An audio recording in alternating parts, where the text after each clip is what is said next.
I held the test in my hand, staring at the two pink lines like they were a secret written just for me. After 3 long years of trying, of hoping, of crying quietly in the bathroom every month, it had finally happened. I was pregnant.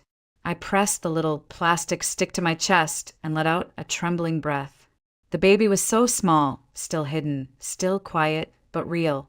Inside me, growing. Ours.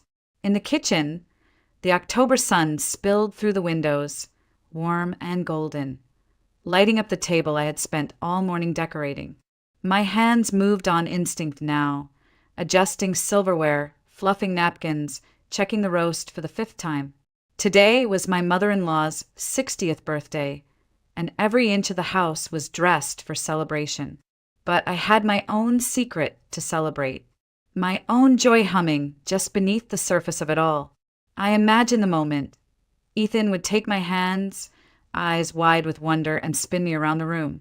He'd laugh, maybe cry, kiss my stomach, say something ridiculous like, "We need to buy a crib today." We'd talk about names, about painting the guest room, about building a world for someone we hadn't even met yet, but already loved. I heard his voice before I saw him. "Babe, you in here?" "Kitchen," I called, stuffing the test back into my jeans pocket, my voice too bright, too casual. Ethan stepped into the room with that effortless charm that always made me feel like the luckiest woman in the world. His ocean blue shirt made his hazel eyes look almost gold in the sunlight. He kissed my cheek and took in the table with a low whistle. "Wow, my mom's gonna love this." "She deserves it," I said, smoothing the tablecloth unnecessarily. "60's a big deal." He leaned in and whispered, "Not as big as the news you've got for me, apparently." I smiled, almost shy. "Later, when it's just us." He grinned and kissed my forehead. "You're killing me, Anna." The doorbell rang before I could answer, and just like that, the moment was gone. The Mitchells had arrived. Eleanor walked in like royalty, her silver hair pinned up in a perfect chignon, her navy suit sharp enough to make you sit up straighter just looking at her. "Anna, sweetheart," she said, kissing my cheek. "Everything looks absolutely perfect." "Thank you," I said, offering her a glass of wine. "I hope it's to your liking." She smiled with rare softness. "It's lovely, truly." Frank, my father-in-law, nodded silently and handed over a bouquet of white lilies and a bottle of aged scotch. That was his way of saying, "Well done." The rest of the guests trickled in, Ethan's sister Angela and her husband Mark, their 2 kids already racing through the house, a few of Eleanor's retired teaching colleagues, some neighbors from across the street. The house was full of voices, clinking glasses, the smell of roast pork and garlic potatoes drifting through the air like a memory from childhood. Everyone said the same thing. "Anna, how do you do it? This is incredible. You're amazing." I smiled, said thank you, passed plates, refilled drinks, and all the while I kept touching my stomach like I was silently telling the baby, "You're already loved. You're already here." Ethan played the perfect host. Charming, attentive, hilarious. He told a story about a work trip gone wrong. Something about a hotel mix-up and a man in boxer shorts screaming at the front desk. The room erupted in laughter, even Eleanor. I watched him from the kitchen doorway, my heart full. He looked so alive, so confident, so mine. For a moment, I believed it. All of it. The clink of glasses, the scent of cake frosting, the hum of chatter in the living room. I wanted to freeze it there, to stop time right in that second. Before I found out, before everything I believed about my life shattered. But that came later. For now, I was just Anna Mitchell, wife, hostess, mother-to-be, and I had no idea that within hours, I'd be someone else entirely. It started with something simple. A question from Eleanor over dessert. "Where's Ethan?" she asked, glancing around the crowded living room. "Haven't seen him in a bit." I looked up from the coffee cups I was arranging. I hadn't noticed he was gone. He was just here. Maybe he stepped out for a call. I offered, though my voice felt strangely distant, like I was already somewhere else. Angela chimed in, probably in his study. He still keeps all his work files in there, right? I nodded and excused myself, wiping my hands on a towel as I walked down the hallway. My pulse quickened, but I told myself it was nothing. Just a call. Just a client. That's what he'd say. That's what he always said. The door to his office was half shut. A sliver of warm lamplight spilled across the hallway floor. I reached out to knock, but then stopped. His voice floated through the gap, low and intimate, and nothing like the voice he used with me. I know, I hate it too, he whispered, and I heard a small chuckle, tender and soft. But what do you want me to do? The house is full of people. I didn't breathe. I didn't blink. My hand hovered above the doorknob. I can't just walk out. It's her mother's birthday. That would look bad, even for me. A pause, then a laugh. No, of course she doesn't know. Anna believes everything I say. Like clockwork. My stomach turned. He continued. I'll tell her soon. A few more weeks. Let the party dust settle. Then I'll say we're just not working anymore. That it's no one's fault. That we drifted. You know, the usual soft landing garbage. I staggered back half a step, pressing a hand to my chest. I mean, come on. She still thinks we're going to have a baby, he said, followed by a cruel laugh. Poor thing's probably planning names. The queasy warmth in my belly curdled to ice. She's sweet, he added mockingly, but she's not you. She's soft, predictable. She'll cry, maybe beg, but she'll let go. Eventually. I backed away from the door as if it had burned me. I didn't hear the rest. I didn't want to. The hallway tilted under my feet. My legs turned to liquid. I barely made it to our bedroom before the tears came. Silent, uncontrollable, feral. I clutched the edge of the dresser, gasping like someone drowning above water. Every breath was a betrayal. How long had it been going on? Months? Longer? And Madison, was that her name? The one from the texts? The one in the red dress, the perfume I'd smelled on his coat once and believed when he said it was his co-worker's handshake hug? The dots connected themselves. Too fast, too clear, and suddenly I couldn't unsee them. In the pocket of my jeans, the pregnancy test pressed into my leg. I pulled it out and stared at it. The two pink lines glared back at me like a cruel joke.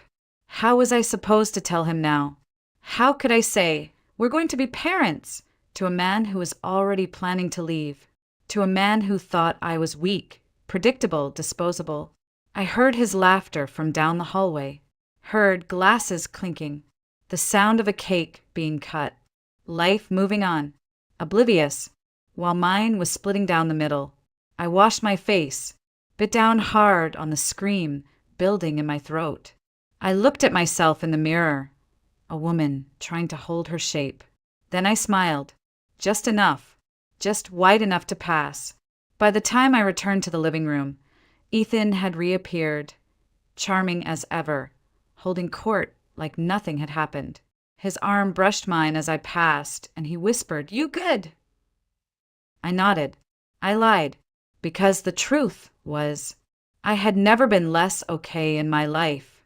That night, after the last guest had left and the dishwasher hummed softly in the kitchen, Ethan kicked off his shoes and dropped onto the couch like a man who had just won something. He loosened his tie and patted the seat next to him. "Come on," he said. "Sit. You've been running around all day." I sat, but only because my legs still hadn't stopped shaking. He smiled at me, the same smile he gave to Eleanor earlier when she complimented the wine. The same smile he used when he was telling his ridiculous hotel story. The smile that used to feel like home. "So," he said, nudging my leg playfully, "what's the big news?" I looked at him, at his familiar face, and felt like I was seeing a stranger wearing a mask I used to love. My hand went instinctively to the pocket where the test had been earlier. I'd taken it out and hidden it under the sink. The proof of my joy, now a secret I didn't know how to share. "I'll tell you tomorrow," I said, managing a soft smile. "I'm exhausted." His brows creased with mild disappointment, but he shrugged. "All right, I'll hold onto the suspense. I watched him walk down the hallway to our bedroom, his shoulders relaxed, humming under his breath like he hadn't spent the evening plotting a quiet exit from our marriage. When the bedroom door clicked shut, I sat there alone, surrounded by half-empty wine glasses and crumpled napkins and leftover cake. The night had been a celebration, but it felt like a wake. I didn't sleep. I lay next to Ethan, listening to the steady rhythm of his breathing, wondering how many nights he'd slept beside me with her name in his mouth, her face in his mind. At some point, I realized the pattern, the unexplained late nights at work, the business trips that got extended, the cologne that wasn't his usual brand, the shirt I found in the laundry with a lipstick stain he claimed came from his sister hugging him too hard at a party. And I had believed it. Every lie. I told myself he was stressed, that the tension in his shoulders was from work, that the way he sometimes pulled away when I touched his arm at dinner was just distraction, that the way his phone never left his side anymore was just modern work life. God, how much had I ignored just to keep the illusion intact? The next morning, I got up early and started cleaning. Not because I had energy, but because I didn't know what else to do. I needed motion. I needed something to keep the panic from taking over. I scrubbed countertops that didn't need scrubbing, rearranged spice jars, wiped the inside of the microwave 3 times. Meanwhile, Ethan went for his usual post-party run, dressed in sweats, earbuds in, acting like the night before had been nothing but a success. The moment the front door closed behind him, I went straight for his phone. I knew the code. Our wedding anniversary. That irony burned. It only took a few seconds to find what I was looking for. The contact didn't have a name, just a number, but the thread of messages was unmistakable. I missed you all night. I hate pretending. When can we be done with this? And then, she won't see it coming. She still thinks we're solid. Attached were photos. One of them together at some overpriced restaurant I didn't recognize. One of her, Madison, in a red dress, the same one Rachel had described. Another photo taken on our back porch. My back porch. The wind chimes I hung last summer were in the background. I barely made it to the bathroom before the nausea overtook me. This wasn't morning sickness. This was betrayal. I sat on the cold tile floor, forehead against my knees, tears mixing with bile in my throat. I wanted to scream, to break something, to make the pain visible, but I couldn't, because no one else knew yet. To them, I was still the happy wife, the perfect hostess, the lucky woman who had it all. But I knew the truth now, and I couldn't unknow it. I didn't want to call Rachel. I didn't want to hear the sound of her voice, kind and knowing. I didn't want the sympathy, the outrage, the confirmation that what I'd heard, what I'd seen was real. But I also couldn't carry it alone. Not all of it. So I texted her, "Can we meet? Today. It's important." She replied instantly, "Of course. Same place?" At 11 a.m., I sat in the back corner of a little cafe we used to visit every Saturday morning before life got complicated and busy. I held a mug of tea I hadn't touched and tried to think of the right words. How do you even start a sentence like, "My husband is planning to leave me and doesn't know I'm pregnant"? Rachel arrived 5 minutes later, hair pulled into a low bun, denim jacket already slipping off one shoulder as she spotted me. Her eyes widened as she took in my face. "Anna," she said, sliding into the booth. Are you okay?" I shook my head, just once, and then the words came. I told her everything. About the phone call behind the office door, about the messages on his phone, about the photos, about Madison, about the test. I told her I didn't cry during the party, that I smiled and passed cake like everything was fine, that I lay awake next to him all night and stared at the ceiling, wishing I could be someone else, anywhere else, that I hadn't even told him yet, that I didn't know how. Rachel didn't interrupt. She just listened, her eyes growing darker with every sentence, her mouth tightening with quiet fury. When I finally stopped, my throat dry and my hand shaking, she leaned forward and whispered, "That son of a bitch!" It was the first time I'd laughed in days. A short, cracked laugh that made my chest ache. "Why didn't you tell me sooner?" she asked, reaching for my hand. "Or suspect something?" "I don't know," I whispered. Maybe I didn't want to see it. Maybe I didn't believe someone like him would throw it all away. She hesitated, then said quietly, "I saw him once. A few weeks ago. With her. At the mall." I froze. "I didn't tell you," she continued, "because I thought maybe it was innocent. She was pretty. Blonde. He was standing close. They were looking at rings." I didn't breathe. "Jewelry?" I asked. She nodded. She tried one on. He kissed her on the temple. I told myself it was probably work-related, maybe a favor. I didn't want to jump to conclusions. "He was buying her a ring," I said flatly. "He's planning to marry her after he divorces me." Rachel paled. "Anna, I'm so sorry." "It's not your fault," I said. "It's mine. For not asking questions. For ignoring the signs. For trusting him when my gut screamed not to." She squeezed my hand. "Don't say that. Trusting your husband isn't a flaw." "No," I said, looking down at my stomach. "But trusting the wrong man might be." We sat in silence for a long time. Around us, the cafe filled and emptied and filled again. Waitresses refilled mugs. The espresso machine hissed. Someone dropped a spoon. I barely noticed any of it. Finally, Rachel asked, "What are you going to do?" I looked her in the eye. My voice didn't shake this time. "I'm going to see a lawyer." "Good," she said. "And what about the baby?" I placed a hand over my stomach. "I'm keeping it." "You won't be alone," Rachel said firmly. "Whatever you need, I'm here." I believed her. And for the first time since the world cracked open, I felt something unfamiliar flicker inside me. Not rage. Not grief. Strength. Maybe I didn't need to survive this alone after all. But even if I had to, I could. I spent the afternoon preparing dinner, not because I wanted to cook for Ethan, but because I needed a setting, a stage, somewhere to place the truth and let it speak for itself. I made his favorite, steak with garlic butter, mashed potatoes with roasted rosemary, Caesar salad with fresh Parmesan. I set the table like it was a date night we hadn't had in years. I lit candles. I opened the wine he liked. I even changed into a dress he once said made me look beautiful. Back when I still believed he meant it. At 6:03, the front door opened and his voice called out cheerfully, "Smells amazing in here." I smiled and met him at the door. "I thought we could have a nice dinner." He raised a brow, amused. "What's the occasion?" "No occasion," I said. "Just us."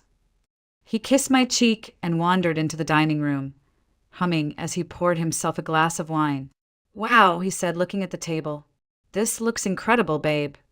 I sat across from him. "You're welcome." We ate mostly in silence. I let him talk about work, some annoying client, a coworker who never replied to emails on time. He asked me once if I was okay. I smiled and said I was tired. That was all he needed to hear. He never asked again. After dessert, he reached for his wine glass, but I stopped him. "Ethan," I said softly, "we need to talk." He froze, just for a second, then placed his glass back down, fingers tightening around the stem. "About what?" "About us." He leaned back, slightly, his expression guarded. "Okay, what's going on?" I didn't answer right away. I stood, walked to the other side of the table, and sat next to him on the couch. I wanted him close. I wanted to see his eyes when the mask fell. "I know," I said. His brow furrowed. "Know what?" "I know about Madison." His jaw didn't drop. He didn't gasp. Just blinked. Once.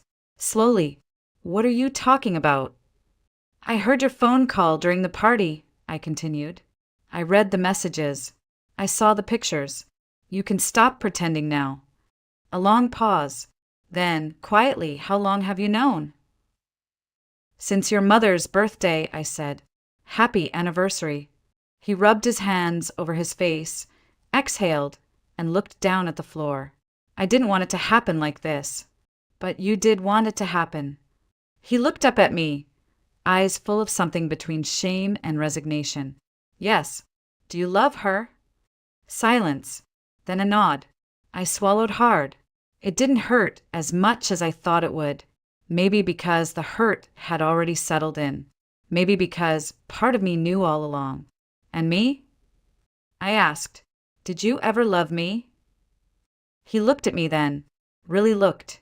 I did. I still care about you, Anna. But not enough to stay faithful. Not enough to be honest. I was going to tell you, he said. I didn't want to hurt you.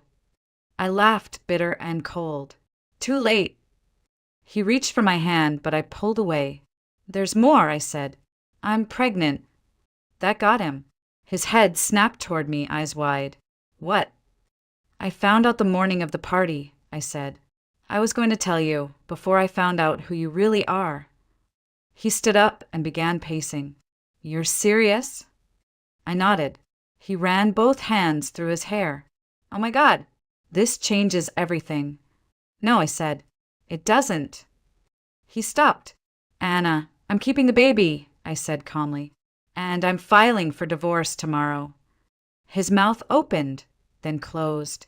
I gave you 5 years of my life, Ethan, I said. And I would have given you 10 more. But you gave yourself to someone else. You made your choice. He sat down slowly, like the weight of his lies had finally settled on his shoulders. I didn't think it would go this far. It did, I whispered. And now we're done. He didn't argue. He just nodded. And in that silence, I felt something inside me shift. Not break. Not collapse. Strength. Ethan packed a bag that night. Not everything, just the basics. A few shirts, a pair of shoes, his laptop. He said he'd come back for the rest when things were less tense. I didn't argue. I didn't scream. I didn't throw his clothes out the window like a woman in a movie might have. I just stood at the door and watched the man I thought I knew walk away without looking back. When the door clicked shut, the silence that followed felt louder than any argument could have been. I didn't sleep that night either. I sat at the kitchen table with a cup of tea that went cold before I ever took a sip. My hands trembled, but not from fear. From adrenaline. From exhaustion. From the overwhelming need to survive. At 8 a.m. sharp, I walked into the law office of Michael Hargrove, a man Rachel had recommended months ago when her cousin went through a divorce. His office smelled like leather and old books and quiet power. Tell me everything, he said gently, and I did. I told him about the affair, the texts, the photos. I told him I was pregnant, that I wanted to keep the child, that I didn't want a drawn-out courtroom war. But I also wasn't going to be the woman who let her cheating husband walk away clean. He listened, took notes, nodded at the right places. When I finished, he leaned back and said, You're in a strong position, Anna. He stepped out. You have proof. You're carrying his child. The law is on your side. I felt a strange sensation, then a flicker of control. It wasn't much, but it was enough to stand on. After the meeting, I went to the clinic to confirm the pregnancy. 6 weeks. Everything looked normal. The doctor handed me prenatal vitamins and a pamphlet titled, Your Body and Your Baby, First Trimester. I held it in my hands like it was a passport to a country I hadn't meant to visit alone. When she asked if the father knew, I said yes. I did mention he was now an ex-husband in waiting. Next, I stopped by work. My boss, Linda Carlson, was already at her desk, sipping coffee and going through paperwork. I sat across from her and said the words I hadn't rehearsed, but somehow still came out steady. I'm going through a divorce, and I'm pregnant. She blinked, then set her coffee down. Oh, Anna, I'm okay, I said quickly, even though I wasn't. I just thought you should know. I'll keep working as long as I can. I need the income, and I need the distraction. She nodded slowly. You've always been one of the most reliable people here. Take whatever time you need, and when you're ready for maternity leave, we'll figure it out. I wanted to cry at her kindness. Instead, I smiled. Thank you. I came home to a house that felt too quiet. Ethan's shoes were gone from the doorway. His toothbrush no longer sat beside mine. His cologne no longer lingered in the hallway. I walked through each room slowly, like I was meeting them again for the first time. In the guest room, the one we had once said would be the nursery, I ran my fingers along the windowsill and tried to picture a crib, a rocking chair, a new life. Later that night, I FaceTimed my parents. They were shocked. My mother cried. My father's voice shook with restrained anger. But when I told them I was pregnant, something changed. My father sat back, his eyes suddenly soft. My mother wiped her face and whispered, "A baby, you're going to be a mother." "Yes," I said, "on my own." "You won't be alone," she replied. "You have us." And again, like with Rachel, like with Michael, like with Linda, I felt it. Support. Real, steady, grounded support. I didn't know how the next week would look, or the next month, or the next year. But I knew this much. I could breathe. And that was enough for now. 3 weeks after Ethan left, I finally took down the framed photo of us in the hallway. The one where we were standing on a cliff in Big Sur, wind in our hair, sunlight in our eyes, pretending we were invincible. I stared at it for a long time before carefully wrapping it in newspaper and tucking it into a box labeled Old Life. I didn't throw it away. I wasn't there yet, but I didn't need it on the wall anymore. The days became rhythm. I worked. I cooked. I went to appointments.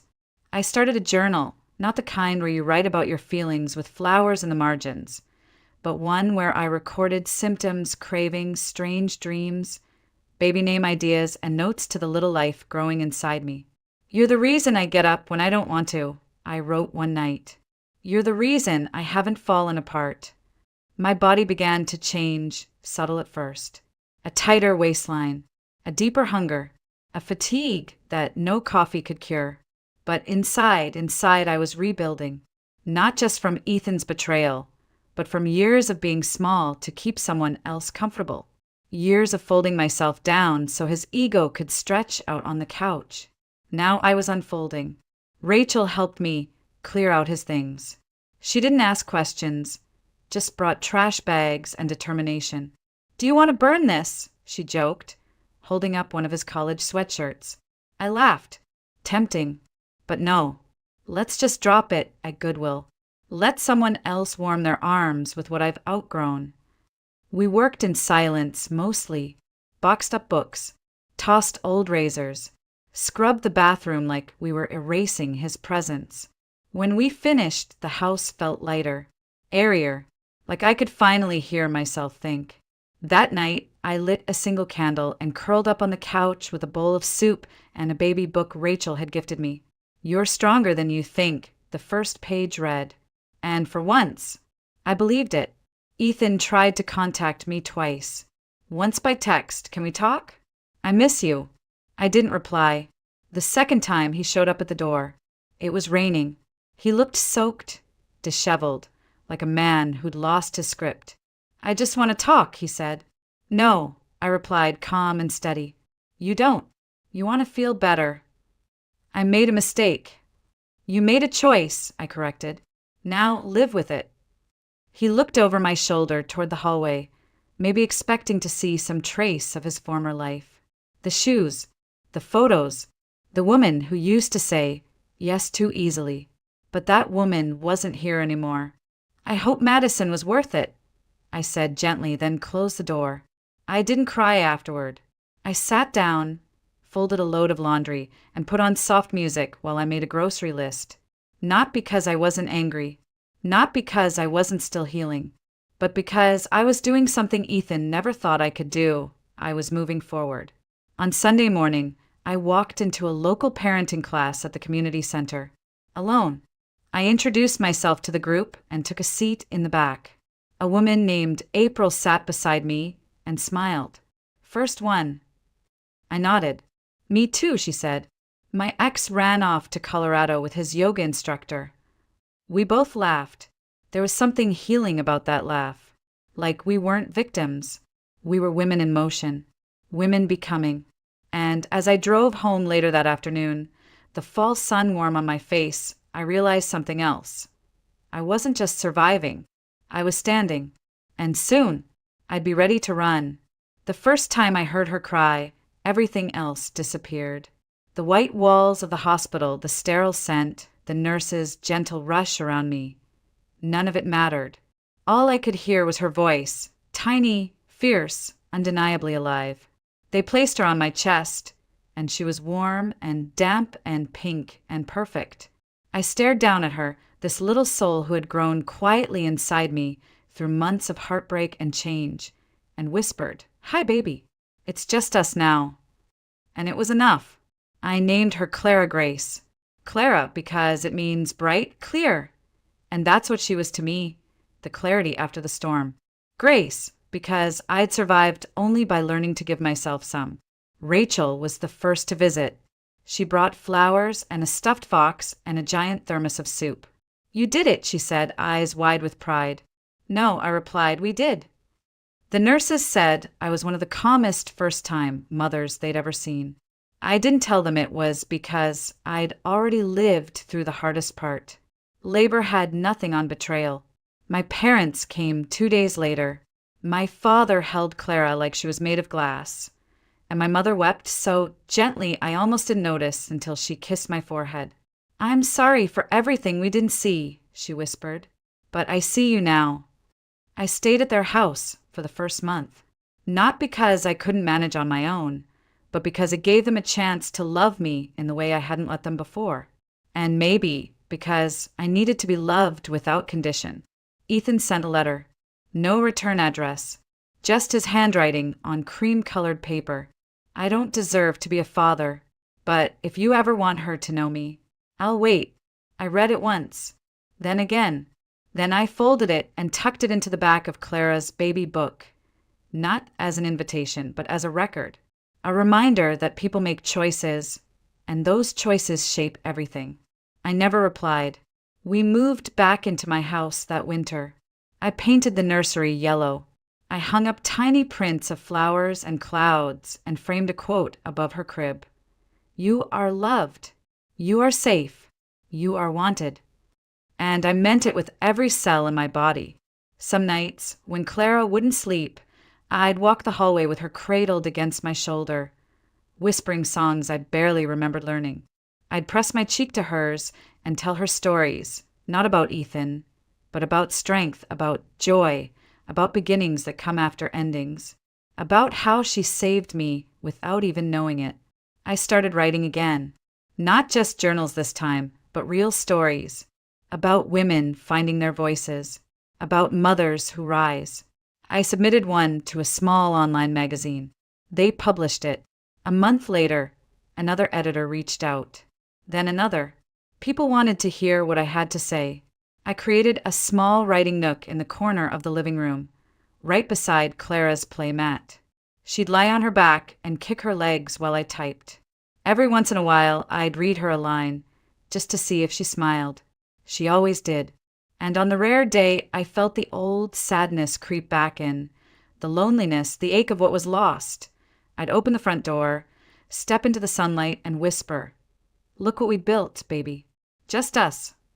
Clara would blink up at me, gummy and grinning, and I'd remember that I hadn't just survived. I had started over.